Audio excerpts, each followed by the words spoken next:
ওম আনো ভদ্রা কর্তবো যন্তু বিশ্বতঃ। নমস্কার। মা শারদা সেবাশ্রমের সঙ্গে যুক্ত সকলকে শ্রদ্ধা, প্রীতি ও শুভেচ্ছা জানাই।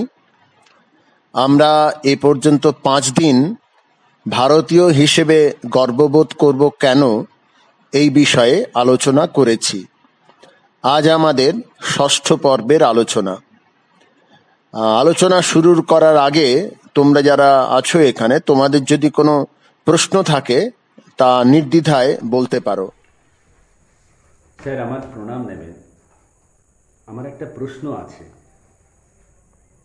ভারতের সন্তান রূপে আমরা গর্ববোধ করব কেন, এই বিষয়ে বলতে গিয়ে আপনি মিশেল ট্যানিনোর 12টি যুক্তির উল্লেখ করেছিলেন।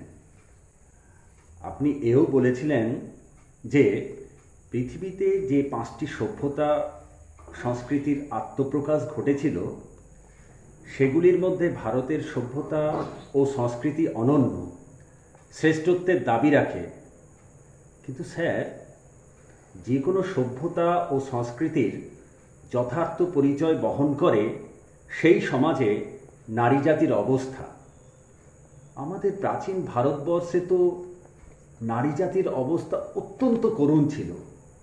তাহলে কিভাবে আমাদের সভ্যতা ও সংস্কৃতি শ্রেষ্ঠত্বের দাবি করতে পারে? সোহমদা, তুমি ঠিকই বলেছ। তবে আমার ধারণা নারী জাতির অবমাননা আজও অব্যাহত এবং তার দেশ ও কালের গণ্ডি ছাড়িয়ে। ভাবতে পারো, এই একবিংশ শতাব্দীর দ্বিতীয় দশকে ইরানের এক সাংসদ প্রকাশ্য সভায় মন্তব্য করেন, parliament is not a place for foxes, donkeys and ladies. Parliament শেয়াল, গাধা ও মেয়েদের জন্য নয়। সেদেশে আজও নারীদের পর্দা প্রথা বাধ্যতামূলক। মহিলাদের শাস্তির বিধানে পাথর ছোড়ার মতো মধ্যযুগীয় বর্বরতাকে সমর্থন করে লক্ষ লক্ষ পুরুষ মানুষ। স্টেডিয়ামে পুরুষদের কোনো খেলায় নারীর প্রবেশাধিকার নেই। স্বামীর লিখিত সম্মতি ছাড়া কোনো নারীর বিদেশ ভ্রমণ নিষিদ্ধ। সৌদি আরবেও পুরুষ অভিভাবকের লিখিত সম্মতি ছাড়া কোনো নারীর বিবাহ বেআইনি ও শাস্তিযোগ্য অপরাধ। এই রকম নানা ঘৃণ্যমূলক অবিচার ও বৈষম্যের শিকার নানা মুসলিম প্রধান দেশের নারী সমাজ। গার্গিদি, তুমি মধ্যপ্রাচ্যের নারীদের দুরবস্থার কথা বলছো, কিন্তু পাশ্চাত্য ধোয়া তুলসী পাতা নয়। ওরাও বৈষম্যমূলক আচরণ কম করেনি। প্রথম বিশ্বযুদ্ধের আগে নারীর অবস্থা কি ভয়ঙ্কর ছিল। ম্যাক্সিম গোর্কির আত্মজীবনী পড়ে দেখো। ইংল্যান্ড, আমেরিকা, ফ্রান্স ইত্যাদি নানা দেশে প্রথম ও দ্বিতীয় বিশ্বযুদ্ধে বহু পুরুষের প্রাণহানি হয়। অফিস, ব্যাংক, পোস্ট অফিস ইত্যাদি নানা ক্ষেত্রে শূন্য পদের সৃষ্টি হয়। প্রয়োজনীয় পুরুষ কর্মীর অভাবে পুরুষ শাসিত সমাজ মহিলা কর্মীর নিয়োগে বাধ্য হয়। আর নারী স্বাধীনতার স্বর্গরূপে বলা হয় মার্কিন যুক্তরাষ্ট্র। মার্কিন যুক্তরাষ্ট্রে এই তো সেদিন 1920-তে নারী ভোটাধিকার লাভ করে। আজ পর্যন্ত সে দেশে কোনো মহিলা রাষ্ট্রপতি পদে নিযুক্ত হতে পারলেন না। জানি না মার্টিন লুথারের চিন্তাভাবনার সঙ্গে সহমত পোষণ করেন এমন পুরুষ মানুষ হয়তো আজও আছেন। কোন মার্টিন লুথারের কথা বলছো মেধা? 16 শতাব্দীর বিখ্যাত খ্রিস্টান প্রচারক মার্টিন লুথার নিজে 5 সন্তানের পিতা ছিলেন, অথচ নারীদের স্টুপিড ভেসেল বলে অভিহিত করেছিলেন। দেখো, আমাদের কিন্তু হচ্ছিল প্রাচীন ভারতের কথা। হঠাৎ প্রসঙ্গান্তরে চলে গেলাম। স্যার, এবার আপনি কিছু বলুন। আমরা জানতে চাই সেই অতীত ভারতীয় সমাজে নারীদের কি অবস্থা ছিল। তোমাদের কথা মন দিয়ে শুনছিলাম।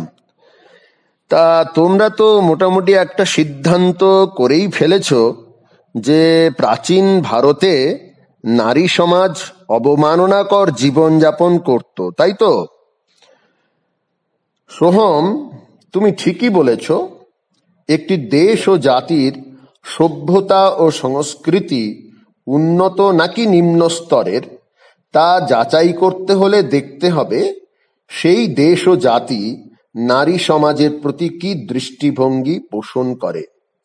তার চেয়েও বড় কথা, যে কোনো উন্নত সভ্যতা ও সংস্কৃতির আত্মপ্রকাশ কেবল পুরুষের অবদানে হয় না। একটি ডানা মেলে কোনো পাখি আকাশে উড়তে পারে না, দুটি ডানার প্রয়োজন হয়। সুতরাং প্রাচীন ভারতের উন্নত সভ্যতা ও সংস্কৃতিতে নারীর ভূমিকা নেই, এটা তোমরা ভাবলে কি করে? দেখো, এমন একটা সময় যখন খ্রিস্টীয় সভ্যতা বা ইসলামীয় সভ্যতা সংস্কৃতির জন্মই হয়নি, সেই সময় ভারতের সাংস্কৃতিক ও আধ্যাত্মিক স্তরে নারী জাতির অবদান স্মরণ করে আজও আমরা শ্রদ্ধায় অবনত হই। অনেকেই বিস্মিত হন, কিন্তু সেকালে বিস্ময়ের কিছুই ছিল না। বৈদিক যুগে নারী ও পুরুষের সমান অধিকার স্বাভাবিক বলেই গণ্য হতো। যজ্ঞাদি নানা ধর্মীয় অনুষ্ঠানে পতি পত্নীর সমান ভূমিকা ও গুরুত্ব ছিল। বেদমন্ত্র উচ্চারণেও কোনো বৈষম্য ছিল না।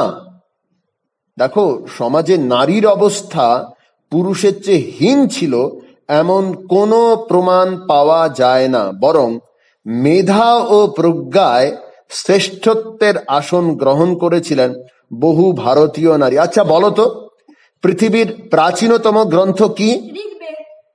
বেশ, তোমরা কি জানো ঋগ্বেদ যারা বিশ্বকে উপহার দিয়েছিলেন তাদের মধ্যে 27 জনই ছিলেন নারী। তারা মন্ত্রদ্রষ্টা, ঋষিকা। সমাজে বাক, পৌলমী, ঘোষা, লোপামুদ্রাদের স্থান ছিল সর্বোচ্চ। বিশেষ করে উল্লেখ করতেই হয় বাক ঋষিকার কথা, যিনি আদি শক্তি ব্রহ্ম শক্তির সঙ্গে নিজের একাত্মতা অনুভবের স্পর্ধা দেখিয়েছিলেন। একত্বতা অনুভব করে যে সূক্ত রচনা করেন সেটি হচ্ছে বিখ্যাত দেবী সূক্তম। একমাত্র আমাদের শাস্ত্রেই তো ঈশ্বরকে মা বলে সম্বোধন করা হয়েছে। সেমেটিক রিলিজিয়নে আমরা এমনটি পাই না। খ্রিস্ট ধর্মে ঈশ্বরকে ফাদার বলে সম্বোধন করে প্রার্থনা করা হয়, our father which art in heaven, hallowed be thy name. হ্যাঁ, তুমি ঠিকই বলেছ। বাবা, তুমি তো একদম তৈরি ছিলে প্রশ্ন করবে বলে, আর তোমার নিজের বক্তব্যটাও দিলে। বাহ! দেখো, লক্ষ্য করো, আমাদের ঋষিরা সত্যকে আবিষ্কার করে ঘোষণা করেছিলেন যে একই চিৎ শক্তি সবার মধ্যে বিরাজমান। সুতরাং পুরুষ উত্তম আর নারী অধম, এই ধরনের কথাবার্তা অশাস্ত্রীয়, আমাদের সংস্কৃতিতে খাপ খায় না। আপনি ঋগ্বেদের উল্লেখ প্রসঙ্গে অনেক কথা বললেন, সেগুলি সবই অধ্যাত্ম জীবন কেন্দ্রিক, কিন্তু নারীদের কৃতিত্ব কি কেবল অধ্যাত্ম ক্ষেত্রেই? তা কেন? দেখো, তুমি হয়তো অবাক হবে জেনে যে আজ থেকে কত হাজার বছর আগে ঋগ্বেদে নারীকে সামরিক শিক্ষা দেওয়ার কথাও আছে। নামুচি, রানী, বিশাপালা, মুদগালানি প্রমুখ বীরাঙ্গনার নাম উল্লেখ আছে। নারী সেনাবাহিনীর কথাও বলা আছে। তবে হ্যাঁ, পঠন পাঠন ক্ষেত্রেই আমরা বৈদিক যুগের নারীদের কৃতিত্বের কথা বেশি পাই। পাণিনি ও পতঞ্জলির লেখাতে আচার্যা ও উপাধ্যায়ের উল্লেখ আছে। আচার্যা মানে জানো? আচার্যা মানে যে সমস্ত শিক্ষিকা গুরুকুলে থেকে আবাসিকদের পড়াতেন। আর উপাধ্যায়ের অর্থ হলো আজকের পরিভাষায় আমরা যাদেরকে ভিজিটিং প্রফেসর বলি না, সেই রকম। আর তোমরা শুনলে খুশি হবে, একবার অগ্নিহোত্র যজ্ঞের পদ্ধতি ও প্রকৃতি নিয়ে ঋত্বিক অর্থাৎ পুরোহিতদের মধ্যে মতবিরোধ হয়েছিল। সমাধানের জন্য তারা গেলেন কুমারী, সে যুগের এক বিখ্যাত বেদজ্ঞানী ঋষিকার কাছে। দেখো, আমাদের পূর্বপুরুষদের সব কর্মই ছিল অগ্নিকেন্দ্রিক, যজ্ঞ ভিত্তিক। অগ্নিকে সাক্ষী রেখে সংকল্প করে সবকিছু নিষ্ঠার সঙ্গে সম্পন্ন করা হতো। দেখো না, অগ্নিকে সাক্ষী রেখে গার্হস্থ্য জীবন শুরু হয়। বিয়ের অনুষ্ঠানে অগ্নি প্রজ্বলন করে স্বামী স্ত্রী একসঙ্গে লাজ হোম খই দিয়ে কুশণ্ডিকা অনুষ্ঠান করেন অগ্নিতে আহুতি দিয়ে। আসলে কি জানো, প্রাচীনকালে অগ্নিকেই গৃহপতি অর্থাৎ বাড়ির মালিক রূপে স্থাপিত করা হতো এবং জীবনের পথ চলা হতো শুরু।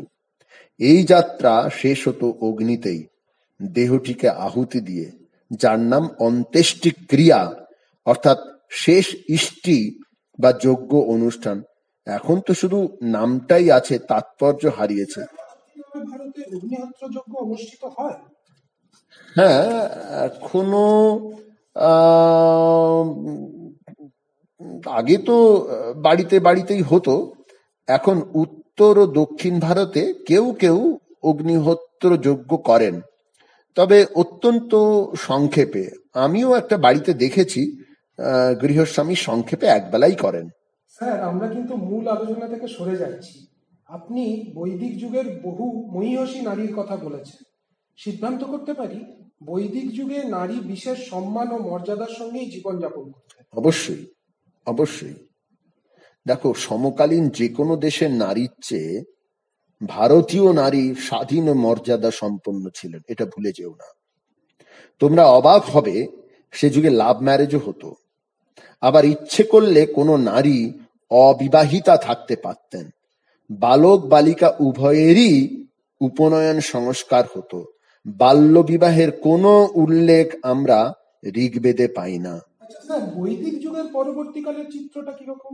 দেখো, পরবর্তীকাল বলতে তো উপনিষদের যুগ, যে যুগ ঘোষণা করে ত্বং স্ত্রী ত্বং পুমানসি ত্বং কুমারা উতুবা কুমারী। সেই উপনিষদ যুগে নারীহীন জীবনযাপন করবেন, তা কি কখনো সম্ভব? স্যার, যা বললেন এর অর্থটা একটু ব্যাখ্যা করে দেবেন? হ্যাঁ, দেখো, এটা শ্বেতাশ্বেতর উপনিষদে আছে। এই অংশের অর্থ হচ্ছে, তুমি স্ত্রী, তুমি পুরুষ, তুমি কুমার, কুমারীও তুমি। আমাদের পূর্বপুরুষ অনুভব করতেন যে প্রতিটি মানুষ মূলত আত্মা, আত্মাতে কোনো লিঙ্গভেদ থাকতে পারে না। স্যার, আপনি কি কোনো উদাহরণ দিতে পারেন যার মাধ্যমে আমরা সেই যুগের নারীর অবস্থা সম্পর্কে ভালো করে ধারণা করতে পারি? অবশ্যই, অবশ্যই। উপনিষদ যুগে নারীর প্রজ্ঞা ও মর্যাদার বহু উদাহরণ আছে। আমি একটা ঘটনা উল্লেখ করছি। দেখো, বৃহদারণ্যক উপনিষদে ঘটনাটির বিস্তৃত বিবরণ আছে। এক বিরাট বিতর্ক সভা আয়োজিত হয়েছে। ভারতের বিভিন্ন প্রান্ত থেকে বহু পণ্ডিত মনীষী উপস্থিত। ঋষি যাজ্ঞবল্ক্যের সঙ্গে বিতর্কে পরাজিত হলেন একে একে আশ্বাল, আর্তভাগ, উষাস্ট, চাক্রায়ণ, কাহুল প্রমুখ সে যুগের শ্রেষ্ঠ পণ্ডিতেরা। এবার শ্রেষ্ঠত্বের বড়মালা ঋষি যাজ্ঞবল্ক্যের গলায় পরিয়ে দেওয়া তখন কেবল সময়ের অপেক্ষা। এমন সময় উঠে দাঁড়ালেন সে যুগের মহান বিদুষী নারী গার্গী। শানিত তীরের মতো প্রশ্ন ছুড়ে দিলেন বাচক নবী কন্যা। তর্ক বিতর্ক তুঙ্গে উঠল। অবশেষে গার্গী সমবেত পণ্ডিতদের উদ্দেশ্যে বললেন, ভবন্তু ব্রাহ্মণা यत् नमस्कारेण अस्मात् मुच्चेध्वम तत एव बहुमन्येधम। অর্থাৎ, হে শ্রদ্ধেয় সুধীবৃন্দ, আপনারাও স্বীকার করে নিন ইনি শ্রেষ্ঠ, ইনি আমাদের মধ্যে শ্রেষ্ঠ। তর্কযুদ্ধের আর প্রয়োজন নেই। বিদুষী এই নারীর কথা উপস্থিত সকলেই মেনে নিয়েছিলেন। অবশ্য একজন বাদে, সাকল্য ঋষি বাদে, তার তখন করুণ পরিণতি হয়েছিল। আমার মনে হয় সে যুগ পুরুষ বা নারীকে নয়, ব্যক্তির জ্ঞান বা মেধাকে বিশেষ মর্যাদা দিত। খুব ভালো কথা বলছো, খুব ভালো কথা বলছো, খুব ভালো কথা বলছো। তুমি কি বলতে চাইছো? তুমি কি আমাকে জিজ্ঞেস করলে না সোহমকে জিজ্ঞেস করলে? না স্যার, আপনাকেই জিজ্ঞাসা করেছি। ও আচ্ছা। দেখো, প্রাচীন ভারত মর্যাদা দিয়েছে জ্ঞানীকে, ধনীকে নয়। অন্তরের সৌন্দর্যকে, বাহ্যিক সৌন্দর্যকে নয়। কিরকম জানো? আমাদের পূর্বপুরুষ ঘোষণা করেছিলেন জ্ঞানেন হীনা পশুভি সমানা। তাছাড়া এখানে সাদা কালোর ভেদাভেদকে ঘৃণা করা হয়েছে। যারা শরীরের 1 ইঞ্চি চামড়াকে গুরুত্ব দেয় ভারতীয় ঋষি যেমন অষ্টাবক্র তাদের চামার বলে ভর্ৎসনা করেছেন। নিম্নতর চিন্তা ভাবনার মানুষ প্রাধান্য দেয় তথাকথিত বাহ্যিক ওই দৈহিক সৌন্দর্যকে। ভারতীয় ঋষি আবিষ্কার করেছিলেন প্রতিটি মানুষের 5টি কাভারিং বা কোষ বা স্তর আছে। প্রথম স্তর অন্নময় কোষ, তার উপরে প্রাণময় স্তর। প্রাণময় স্তরের যে সৌন্দর্য সেটি আমরা অনেক বেশি উপভোগ করি, যেমন শিশুর প্রাণ চাঞ্চল্য, প্রাণ শক্তিতে ভরপুর মানুষকে আমরা খুব পছন্দ করি। তারও উপরে আছে মনোময় স্তর, মনের সৌন্দর্য, সুন্দর সৃষ্টিশীল পবিত্র মনের সৌন্দর্য। আর চতুর্থ স্তর হচ্ছে বিজ্ঞানময় কোষ। বিজ্ঞানময় কোষ আধ্যাত্মিক অপার্থিব সৌন্দর্যে দীপ্তিমান। সবার উপরে আনন্দময় কোষ, ডিপ স্লিপ স্টেজ, অর্থাৎ সুষুপ্তিতে যে অপরিমেয় আনন্দের অনুভব হয়। বাহ, খুব লাগলো স্যার। নতুন কথা শুনলাম।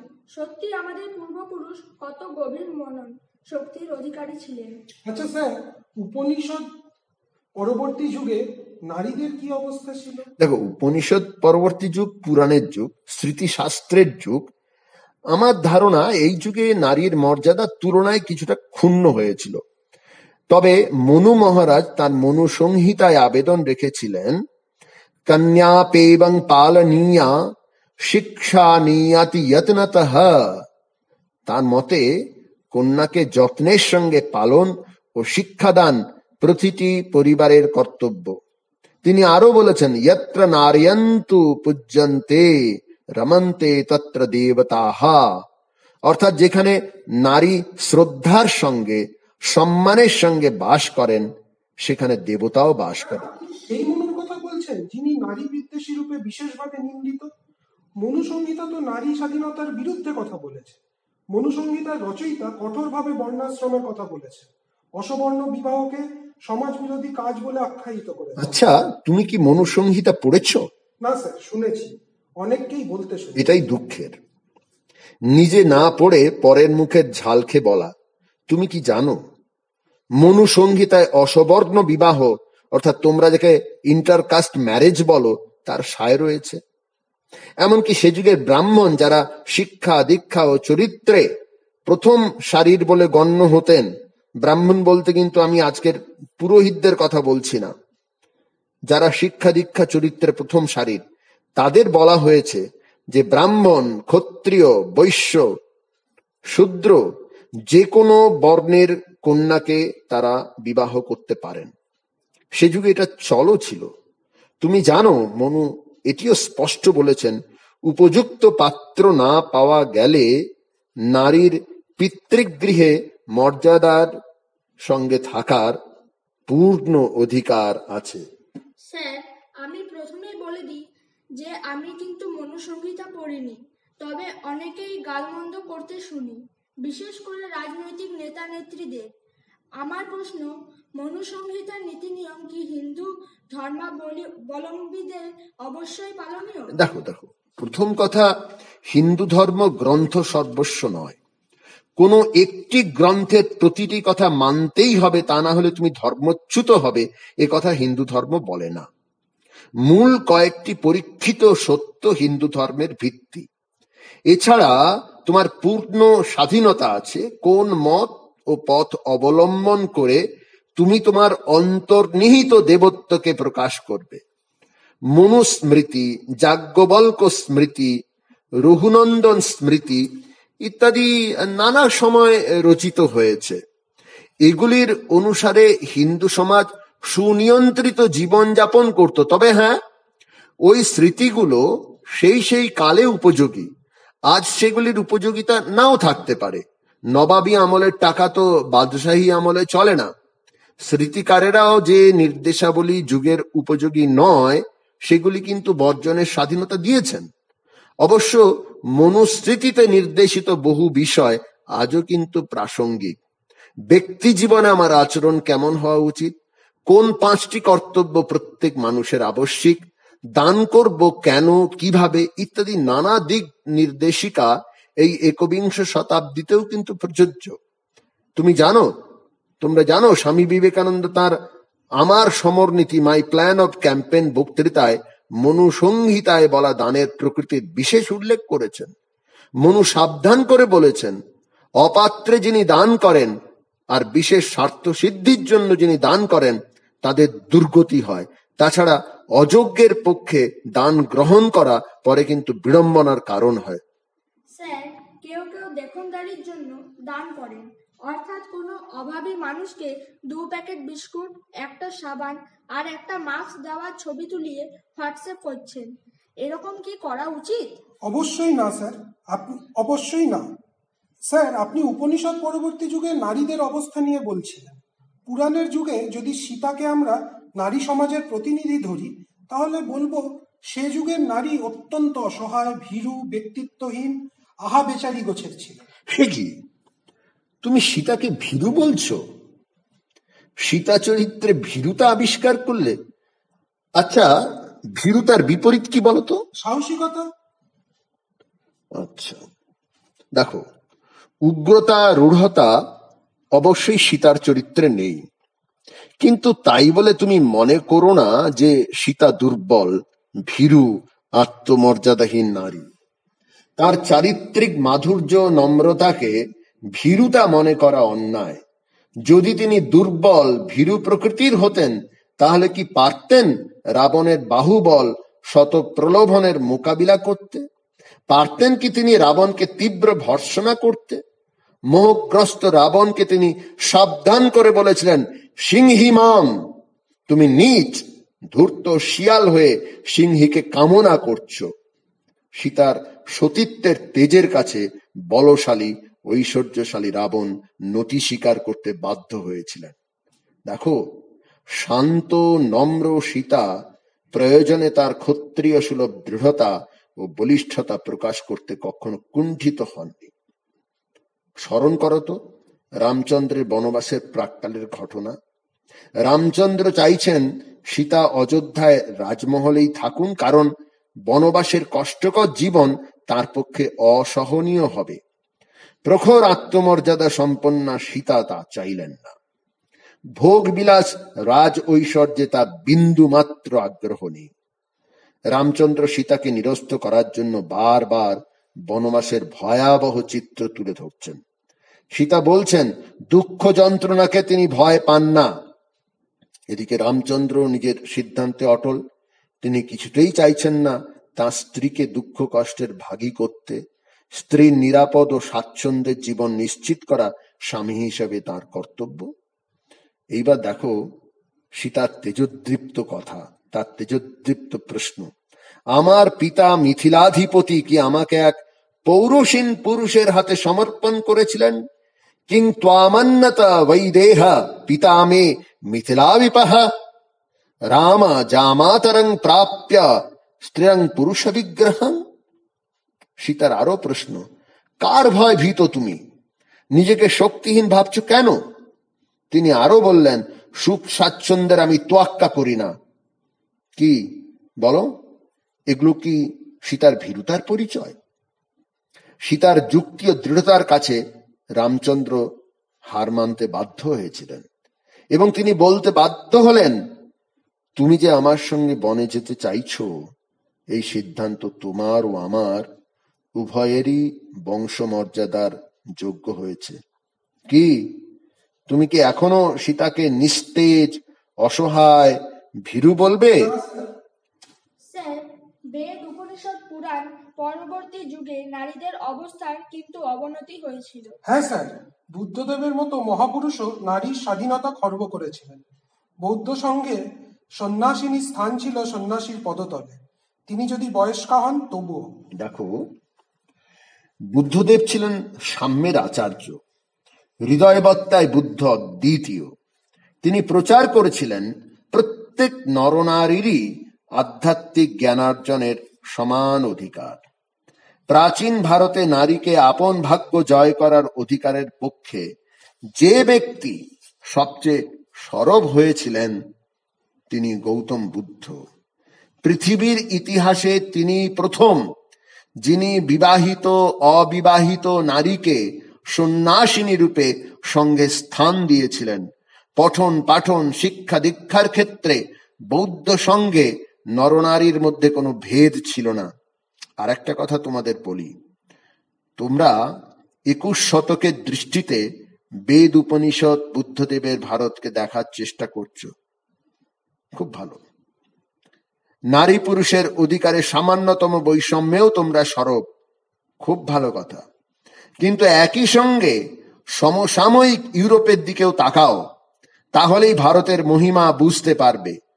তথ্য বলছে বুদ্ধদেবের আবির্ভাবের 1000 বছর পরেও খ্রিস্ট ধর্মের সর্বোচ্চ নিয়ামক সংস্থা খ্রিস্টান সন্ন্যাসী ও যাজকদের এক মহা সম্মেলন আহ্বান করেছিলেন 585 খ্রিস্টাব্দে। সেই সিন্ট অফ মেকন, সেখানে আলোচ্য বিষয় ছিল নারী আদৌ মনুষ্য পদবাচ্য কিনা, নারী মানুষ নাকি পশু, কোন পর্যায়ে তাকে ফেলা হবে, এই নিয়ে খ্রিস্টান গুরুদের দীর্ঘ আলোচনা বিতর্ক হয়। ও মাই গড! স্যার, আমরা ভারতীয় হিসাবে সত্যি গর্বিত। আমাদের পূর্বপুরুষ সত্যি কত প্রগতিশীল, কত মহান ছিলেন।